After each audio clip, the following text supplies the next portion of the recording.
Hello everyone. आज का हमारा टॉपिक है एलिमेंट्री कैनाल। डाइजेस्टिव सिस्टम के दो पार्ट होते हैं, alimentary canal and associated glands. Associated gland के बारे में हमने लास्ट वीडियो में रीड किया था। आज हम एलिमेंट्री कैनाल के बारे में पूरी डिटेल से रीड करेंगे। एलिमेंट्री कैनाल है वो अलग अलग पार्ट्स में डिवाइड किया हुआ है। पहला है माउथ, दूसरी है buccal cavity, third part is pharynx, fourth part is oesophagus, fifth part is stomach. Stomach को आगे तीन पार्ट्स में डिवाइड किया गया है, cardiac, fundic, pyloric. Next organ is small intestine. Small intestine को आगे तीन पार्ट्स में डिवाइड किया गया है, कौन कौन से? Duodenum, jejunum and ileum. Small intestine के बाद आती है लार्ज इंटेस्टाइन। लार्ज इंटेस्टाइन को भी आगे तीन पार्ट्स में डिवाइड किया गया है, caecum, colon and rectum. And last part is anus. ये है एलिमेंट्री कैनाल के सारे ऑर्गन्स, जिसके बारे में हम आज डिटेल में रीड करेंगे।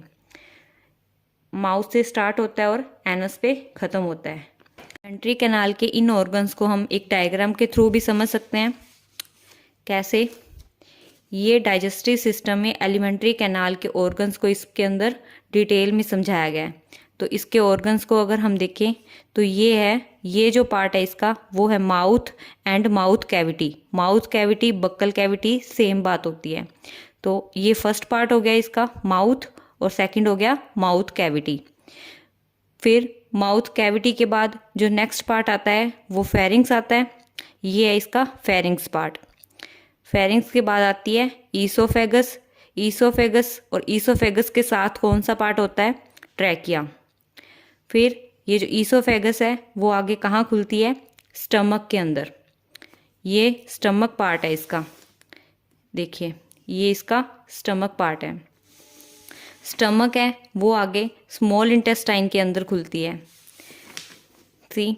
ये जो स्टमक पार्ट है वो आगे इस तरीके से स्मॉल इंटेस्टाइन के अंदर खुल रही है।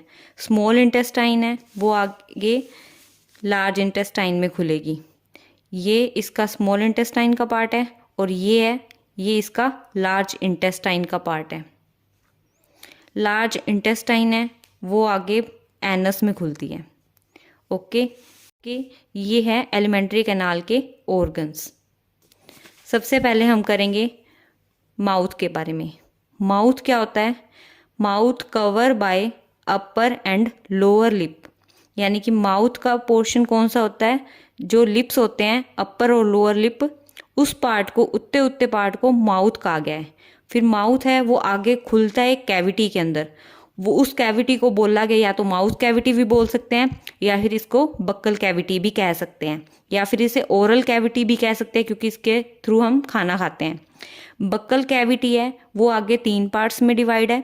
कौन कौन से? Palate, tongue and teeth. इसके अंदर तीन पार्ट्स आते हैं। सबसे पहले पैलेट के बारे में करेंगे। पैलेट है वो इसके अंदर दो पार्ट्स होते हैं। कौन कौन से? Hard palate and soft palate. Hard palate होता है वो एंटीरियर पार्ट होता है, और सॉफ्ट पैलेट होता है वो पोस्टीरियर पार्ट होता है। यानी आगे का पोर्शन होता है वो एंटीरियर, और जो पीछे वाला होता है वो होता है पोस्टीरियर। अब इसको, पैलेट को हम इस डायग्राम के थ्रू भी समझ सकते हैं।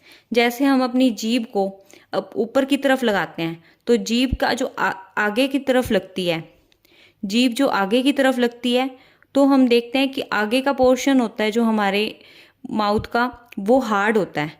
ये देखो, ये जो आगे का पोर्शन है, आगे का पार्ट है, ये हार्ड होता है, तो इसको हार्ड पैलेट कहा गया है। और पीछे पीछे की तरफ हम जीभ लगा के देखते हैं अपनी, तो वो सॉफ्ट फील होता है, वो होता है soft palate.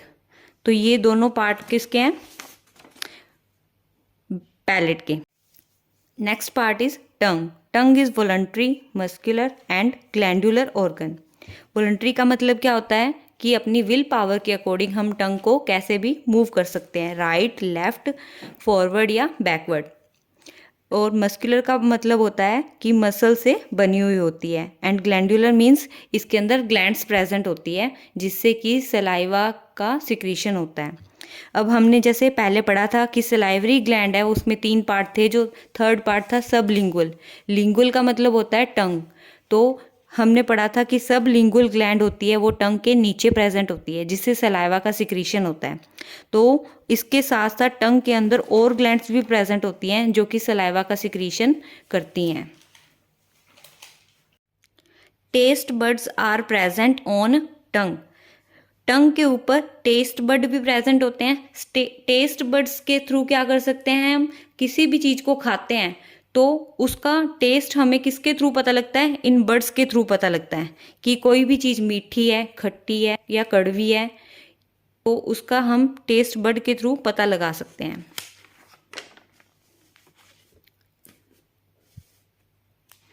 Tongue is freely movable part organ attached to the floor of the oral cavity by frenulum। Frenulum क्या होता है, एक स्किन फोल्ड होता है। इन्होंने कहा अभी कि टंग है वो फ्रीली मूवेबल, जैसे हमने रीड किया था कि वॉलंटरी ऑर्गन है कि फ्रीली किसी भी डायरेक्शन में इसे मूव करवा सकते हैं। तो tongue is freely movable part attach to the, और जो हमारी टंग होती है वो बक्कल कैविटी के अंदर बिल्कुल लास्ट में इसके बेस से हमारी जो बक्कल कैविटी का फ्लोर होता है उससे अटैच होती है। तो इसलिए इसको कहा है कि it is attached to the floor of oral cavity by frenulum, यानी कि जिस स्किन फोल्ड के थ्रू ये अटैच होती है उसको नाम दिया गया है फ्रेन्यूलम, कि फ्रेन्यूलम के थ्रू ये अटैच होती है ओरल कैविटी से। And next part is teeth. ये बक्कल कैविटी की पार्ट चल रहे हैं अभी, तो थर्ड इसका पार्ट है वो टीथ है कि बक्कल कैविटी के अंदर कौन कौन से पार्ट होते हैं, पैलेट होता है, दूसरी टंग होती है, and third is teeth. Teeth है सबसे इम्पोर्टेंट पार्ट है, इससे कंपटीशन लेवल में क्वेश्चन अक्सर आता ही आता है, तो इसको आप ध्यान से सुने और रिवाइज करें। Teeth, oral cavity has a number of teeth, यानी कि ओरल कैविटी के अंदर ये टीथ प्रेजेंट होते हैं।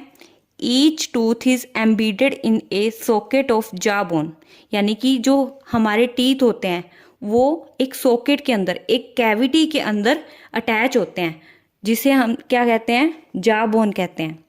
This type of attachment is called thecodont, और एक सॉकेट के अंदर इन टीथ का अटैचमेंट होता है, इस अटैचमेंट को थीकोडोंट कहा जाता है।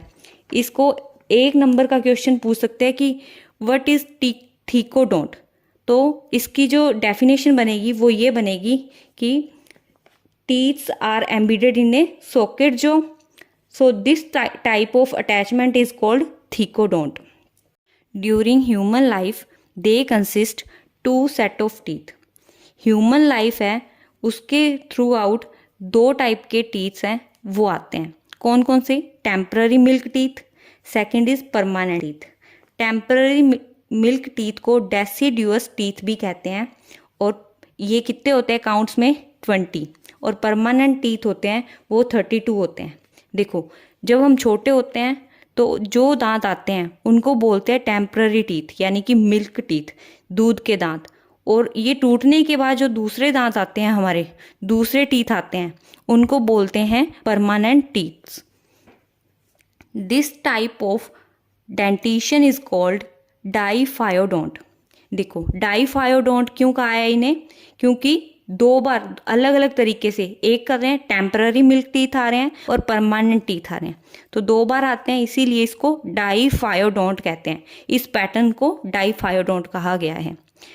Permanent teeths are 32 in human. जो परमानेंट टीथ होते हैं वो 32 टाइप के होते हैं। These teeths are of 4 different types.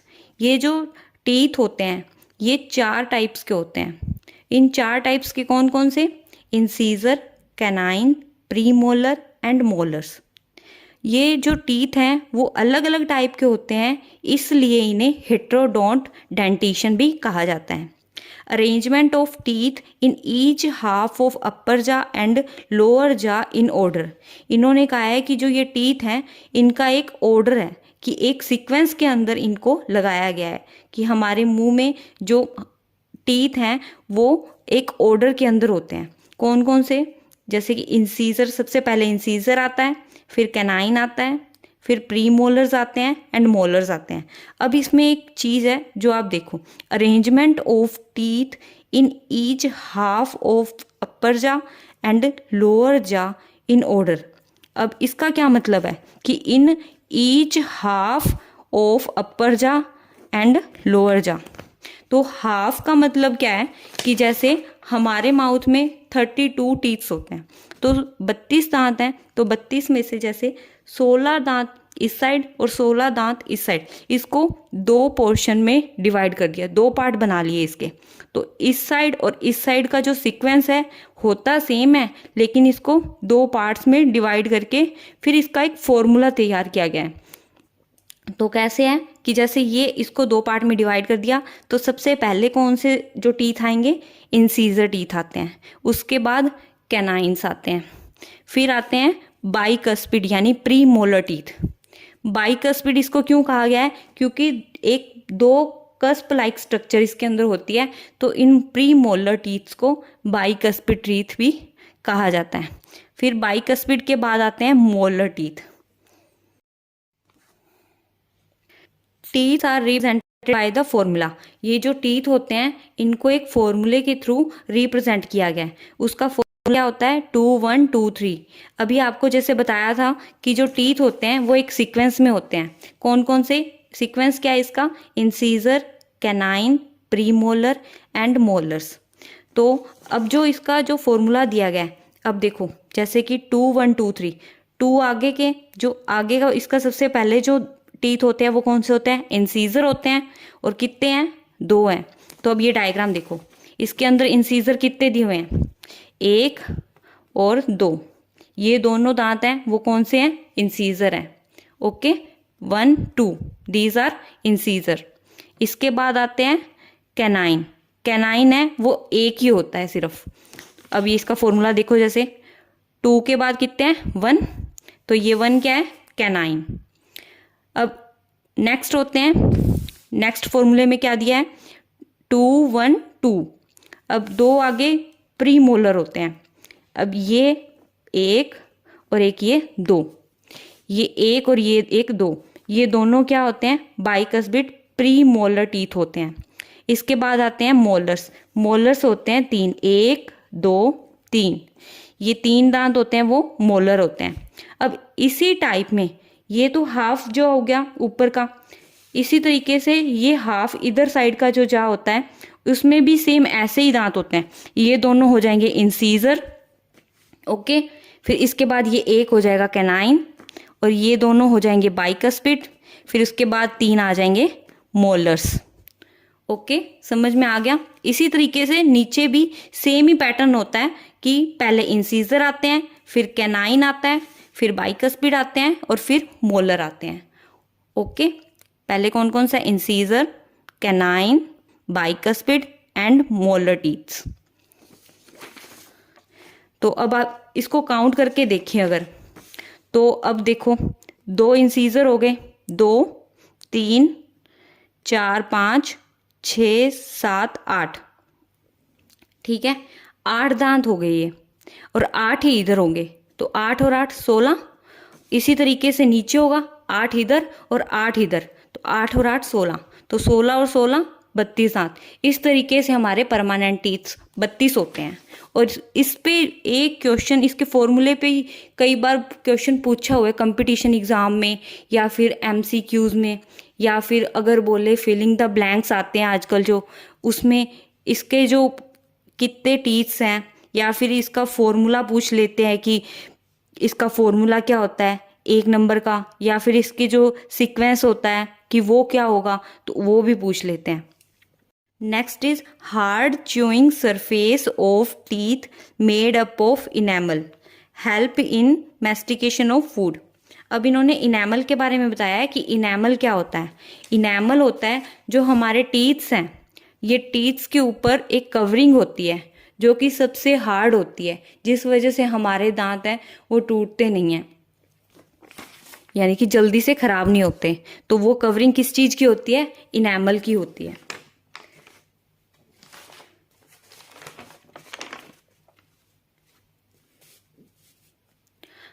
In permanent teeths 12 teeth are come 1 time. इन्होंने बताया है कि परमानेंट टीथ के अंदर जो 12 दांत होते हैं हमारे, 12 टीथ्स होते हैं, वो सिर्फ एक बार आते हैं, और जो बाकी के 20 दांत हैं वो 2 बार आते हैं, क्योंकि जो बचपन में बच्चों के कितने दांत होते हैं, 20 दांत होते हैं, वो 20 दांत टूट के ही दोबारा से आते हैं। तो इसलिए कहा गया है कि वो 20 दांत के बाद जो बाकी के 12 दांत आते हैं वो लाइफ में एक ही बार आते हैं। तो वो कौन कौन से हैं? Pre molar and molar. हमने पढ़ा था कि प्री मोलर होते हैं वो जो राइट साइड में और लेफ्ट साइड में 2-2 होते हैं, तो 2 इस साइड 2 इस साइड, तो ऊपर 4 हो गए, और नीचे भी 2 नीचे होंगे और 2 राइट साइड और लेफ्ट साइड, तो ये भी 4, 4 और 4 8 हो जाएंगे। तो 8 प्री मोलर होते हैं और 4 मोलर होते हैं। तो ये प्री मोलर और मोलर हैं वो सिर्फ लाइफ में एक ही बार आते हैं। और जो मोलर टीथ्स होते हैं इनको विजडम टीथ भी कहा जाता है, जैसे कि अक्कल झाड़ कहते हैं। इनेमल है, उसके बारे में जैसे आपको बता दिया कि ये सबसे हार्डेस्ट सब्सटेंस होता है। और ये हार्डेस्ट किस वजह से होता है? इसके ऊपर किस चीज़ की कोटिंग की हुई होती है? कैल्शियम फॉस्फेट की। अब टीथ हो गए, यानी कि बक्कल कैविटी का पार्ट है वो कंप्लीट हो गया। अब उसके बाद बक्कल कैविटी के बाद, जैसे कि हमने इस डायग्राम में देखा था पहले, जो डाइजेस्टिव सिस्टम का डायग्राम देखा था उसमें हमने पढ़ा था माउथ, माउथ के बाद बक्कल कैविटी आई थी, बक्कल कैविटी के बाद ये जो पोर्शन है ये पार्ट है वो फेरिंग्स होता है। तो बक्कल कैविटी के बाद में नेक्स्ट जो पार्ट आता है वो आता है फेरिंग्स। ओके, तो फेरिंग्स के बारे में पढ़ेंगे। Oral cavity leads to a short pharynx which serve as a common passage for food and air. अब इन्होंने फेरिंग्स के बारे में बताया कि फेरिंग्स किस लिए होता है। फेरिंग्स ओरल कैविटी से जुड़ा हुआ पार्ट है और ये कॉमन पैसेज होता है किसके लिए? खाना खाने के लिए। जब खाना खाते हैं तो वो खाना है वो हमारे स्टमक में जाता है, जिस रास्ते से जाता है तो वो कॉमन पैसेज है किस चीज़ का? फूड का और एयर का। जब हम खाना खाते हैं तो वो खाना है वो ईसोफेगस में जाएगा, और जो हम सांस लेते हैं तो एयर है वो नोस्ट्रिल से होके, माउथ से होके ट्रैकिया के अंदर जाती है। तो ये ईसोफेगस है और ट्रैकिया है, ये एक साथ ही होते हैं। ये ट्रैकिया है और ये ईसोफेगस है, तो ये एक साथ होते हैं और इसका कॉमन पैसेज होता है वो फेरिंग्स होता है। फेरिंग्स के थ्रू ही फूड जाता है और फेरिंग्स के थ्रू ही एयर जाती है। लेकिन फेरिंग्स के आगे जाके क्या है वो 2 पार्ट्स में डिवाइड हो जाती है। फूड है वो ईसोफेगस में जाएगा और जो एयर है वो ट्रैकिया के अंदर जाएगी। ओके, तो ये था pharynx. Epiglottis prevent entry of food in trachea. अब इसमें कहा गया है कि एक पार्ट होता है एपिग्लोटिस, जो क्या करता है कि जो खाना हम खाते हैं उसको ट्रैकिया के अंदर जाने से रोकता है। वो कौन सा पोर्शन होता है? वो एपिग्लोटिस होता है। ओके, अब नेक्स्ट पार्ट है ईसोफेगस। अब ईसोफेगस है, ईसोफेगस एक thin long tube which is extended posteriorly passing through neck and thorax and diaphragm lead to J-shaped bag-like structure that is called stomach। अब इन्होंने बताया कि ईसोफेगस क्या होता है। ईसोफेगस एक लॉन्ग ट्यूब होती है जो क्या होती है? स्टमक से अटैच होती है, यानी कि आगे किस में खुलती है? स्टमक के अंदर खुलती है। और ये किससे जुड़ी हुई होती है? थोरैक्स से जुड़ी हुई होती है, डायाफ्राम से भी जुड़ी हुई होती है। ओके, लेकिन इस पोर्शन में क्या है, जो ईसोफेगस है इसके अंदर फूड का डाइजेशन नहीं होता। ये सिर्फ एक पैसेज की तरह काम करता है, रास्ते की तरह काम करता है कि खाना है वो बक्कल कैविटी से होता हुआ ईसोफेगस, ईसोफेगस से फिर स्टमक के अंदर जाता है, और ये जो है ये स्टमक होता है। ओके, ये बैग लाइक स्ट्रक्चर है जो, ये स्टमक है। अब हम ईसोफेगस के बाद करेंगे स्टमक के बारे में। तो स्टमक क्या है? Stomach located in upper left portion of abdominal cavity. अब इन्होंने बताया कि स्टमक की जो पोजीशन है हमारी बॉडी के अंदर वो क्या होती है। स्टमक है वो अपर लेफ्ट पोर्शन में होता है, लेफ्ट साइड में स्टमक प्रेजेंट होता है एब्डोमिनल कैविटी के अंदर। और स्टमक को आगे 3 पार्ट्स में डिवाइड किया गया है। कौन कौन से? Cardiac, fundic and pyloric. अब इसमें कहा गया है कि जो पाइलोरिक पार्ट होता है वो सबसे पहले किस में खुलता है? जाके स्मॉल इंटेस्टाइन के अंदर खुलेगा। ये देखो, ये सबसे पहले माउथ था, माउथ से बक्कल कैविटी, बक्कल कैविटी से फेरिंग्स, फेरिंग्स से ईसोफेगस, ईसोफेगस आगे जा रहा है स्टमक में, स्टमक को आगे 3 पार्ट्स में डिवाइड किया गया है। ये इसमें 3 पोर्शन होते हैं, 3 पार्ट्स होते हैं इसके। ये जो लास्ट वाला पार्ट होता है ये होता है इसका पाइलोरिक। ये पाइलोरिक है वो आगे स्मॉल इंटेस्टाइन में जाके खुलती है। ये स्मॉल इंटेस्टाइन का ही पार्ट है। ये जो आपको डक्ट दिखाई दे रही है ये स्मॉल इंटेस्टाइन का पार्ट है। ये जो कौन सी होती है इसका नाम क्या होता है, ड्यूडेनम। फिर स्टमक के बाद आती है small intestine. Small intestine distinguish into 3 parts. इसके भी 3 पार्ट्स होते हैं। कौन कौन से, duodenum, jejunum and ileum. Duodenum होती है वो यू शेप्ड होती है, जेजुनम होती है वो लॉन्ग कॉइल्ड मिडल पोर्शन होता है, और इलियम होती है वो हाईली कॉइल्ड होती है। अब इस डायग्राम में जैसे हम इसके बारे में रीड करेंगे, ये जो स्टमक का लास्ट पार्ट है पाइलोरिक वो आगे इंटेस्टाइन में खुल रहा है, स्मॉल इंटेस्टाइन के अंदर। तो ये जो इसका ये वाली जो डक्ट है वो ड्यूडेनम है, ड्यूडेनम। फिर उसके बाद जेजुनम, जेजुनम होती है वो, ये जो इंटरनल पार्ट है ना ये स्मॉल इंटेस्टाइन का है। तो ये जो स्टार्टिंग का पोर्शन होता है ये जेजुनम होता है, और जेजुनम क्या होता है, लॉन्ग होती है, कॉइल्ड मिडल पोर्शन होता है, और इलियम है वो हाईली कॉइल्ड होती है कि आपस में उलझी हुई होती है बिल्कुल। तो ये होता है, ये वाला जो पोर्शन होता है वो इलियम होता है। फिर इलियम कहाँ ओपन होएगा, लार्ज इंटेस्टाइन के अंदर। तो स्मॉल इंटेस्टाइन के बाद नेक्स्ट पार्ट क्या आ जाएगा, लार्ज इंटेस्टाइन। लार्ज इंटेस्टाइन को भी आगे 3 पार्ट्स में डिवाइड किया गया है। कौन कौन से, caecum, colon and rectum. Caecum है वो क्या होता है, स्मॉल ब्लाइंड सेक विच होस्ट सम सिम्बायोटिक माइक्रो ऑर्गेनिजम्स। इन्होंने कहा है कि सीकम है वो एक स्मॉल सेक लाइक स्ट्रक्चर होती है जिसमें क्या है कि सिम्बायोटिक माइक्रो ऑर्गेनिजम्स प्रेजेंट होते हैं। A narrow finger like projection, यानी कि फिंगर लाइक प्रोजेक्शन प्रेजेंट होती है सीकम के पार्ट पे, तो उसको कहा गया है वर्मीफॉर्म अपेंडिक्स। वर्मीफॉर्म अपेंडिक्स है ये एक वेस्टिजियल ऑर्गन की तरह आजकल देखा जाता है कि ये कोई काम का नहीं है हमारे लिए अब हमारी बॉडी के अंदर। ये कहाँ से अराइज होता है, सीकम से अराइज होता है। As we can see from diagram, ये होता है कोलन पार्ट। कोलन पार्ट का ये आपको एक फिंगर लाइक प्रोजेक्शन दिखाई दे रही है, तो ये होती है वर्मीफॉर्म अपेंडिक्स, जो कि एक वेस्टिजियल ऑर्गन है। और ये सबसे इम्पोर्टेंट क्वेश्चन है क्योंकि ये पूछ लिया जाता है कि हमारी बॉडी के अंदर जो वेस्टिजियल ऑर्गन है वर्मीफॉर्म अपेंडिक्स वो कहाँ से अराइज होता है, सीकम से अराइज होता है। या फिर सीधा यही पूछ लिया जाता है कि सीकम से अराइज होने वाला जो ऑर्गन है तो उसका नाम क्या है, तो दैट इज वर्मीफॉर्म अपेंडिक्स। ये तो था सीकम। फिर उसके बाद है colon. Caecum open into colon. Colon आगे 3 पार्ट्स में डिवाइड किया गया है। कौन कौन सी, ascending colon, transverse colon and descending colon. अब इसमें असेंडिंग डिसेंडिंग कोलन्स कौन से होते हैं, ये जो पार्ट होता है ना ये होता है लार्ज इंटेस्टाइन। इसका जो ऊपर की तरफ जा रहा है तो इसको असेंडिंग कहा गया है, तो असेंडिंग कोलन। फिर इस तरीके से ट्रांसवर्स है इसलिए इसको ट्रांसवर्स कोलन कहा गया है। फिर ये नीचे की तरफ जा रहा है तो इसको डिसेंडिंग कोलन कहा गया है। ओके, तो these are the colon parts.